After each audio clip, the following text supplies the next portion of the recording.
Respected Chief Guest and Consulate General, Mr. Anurag Bhushan. Respected guest, Mr. Mangesh Dahiwale, who has arrived from India this morning to specially deliver a speech on this special occasion. Respected senior citizens who are present in this auditorium, and my dear friends, a very good morning to all. First of all, I would like to thank all of you for giving me such a wonderful opportunity to speak in front of so many people.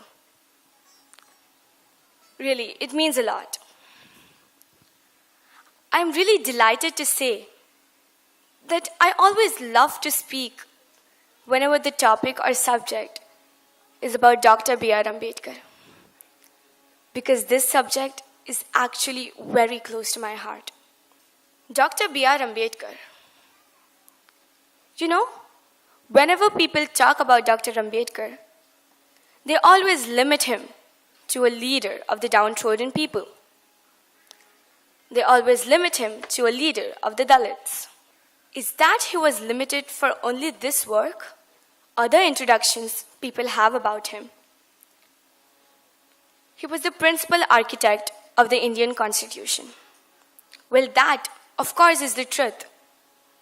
But it would not be confined. And he was more than what people know about him.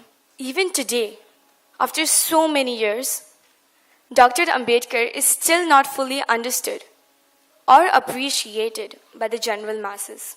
What people talk about him as the Masiha of the downtrodden, as the chief architect of the Indian Constitution, is very well the truth. But it would be incomplete to say just that. He was truly a multi-talented personality. He was an intellectual giant. He was an economist by training. He was an anthropologist. He was a sociologist. He was a jurist. And he was the first law minister of India in Nehru's court.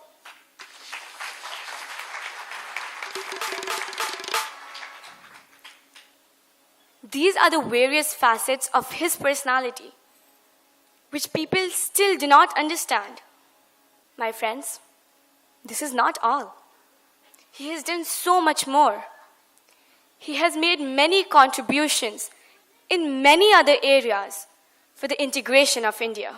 With all these dimensions in life, he was a true nationalist at his core. The famous quote, "I am first Indian, and I am Indian in the end, and nothing in between."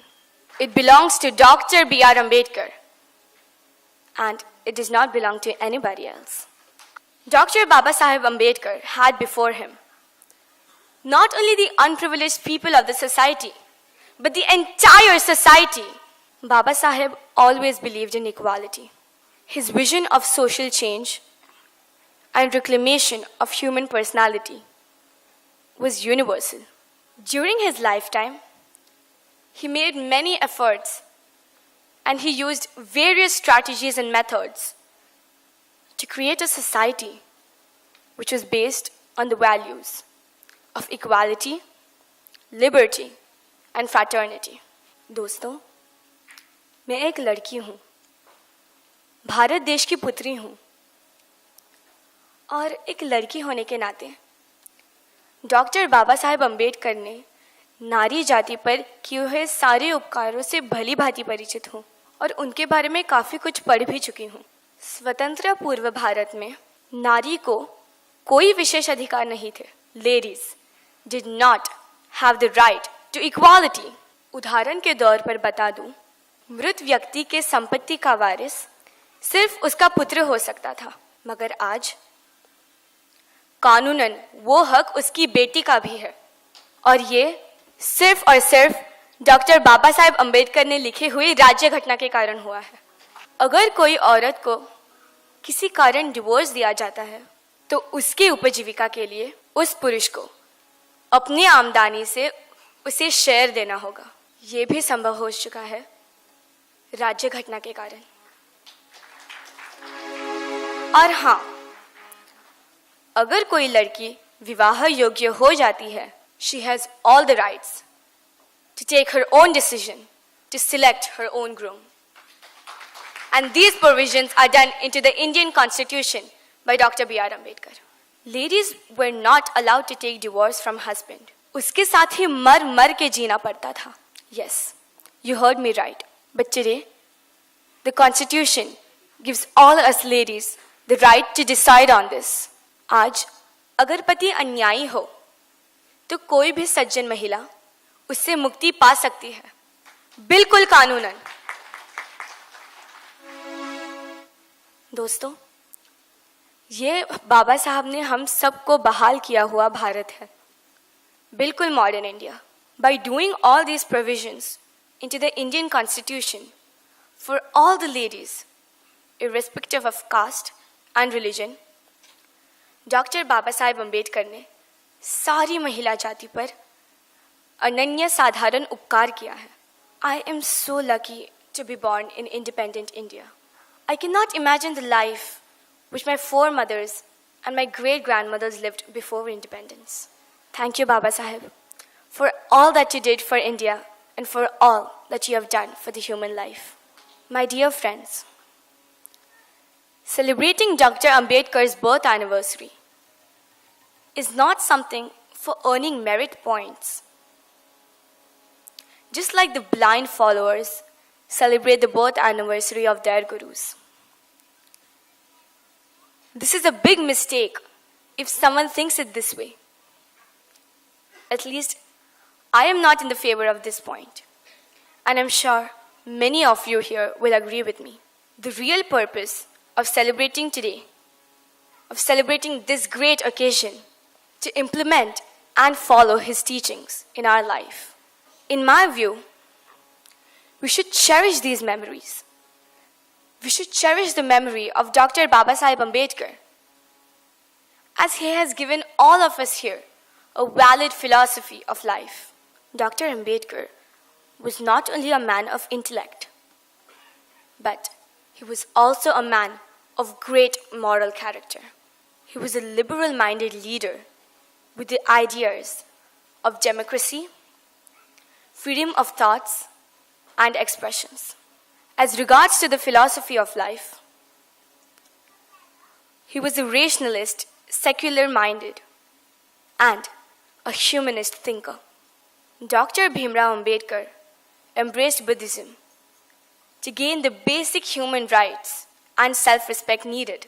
He was totally against the inequality of human beings, and the ideology of Hinduism is nothing but the construction of caste system.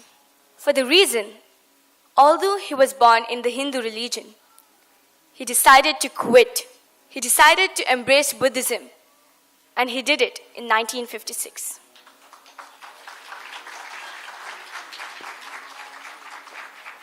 Why Buddhism? From all the religions, why only Buddhism? Buddhism because Buddha's teachings are based on the values of morality and ethics. It has no kind of caste discrimination. It has no kind of caste system in it. Buddha's teachings are modern, rational, and contemporary. And Buddha makes us think and live by a reason.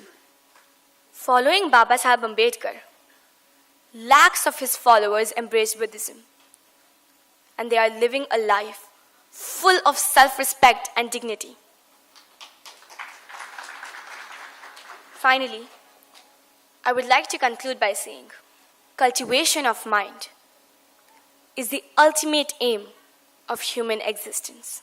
As the mind cultivates, they seek light of knowledge.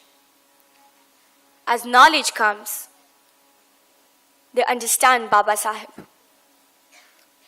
As one understands Baba Sahib, they understand themselves. And as they understand themselves, they are on the right path of liberation.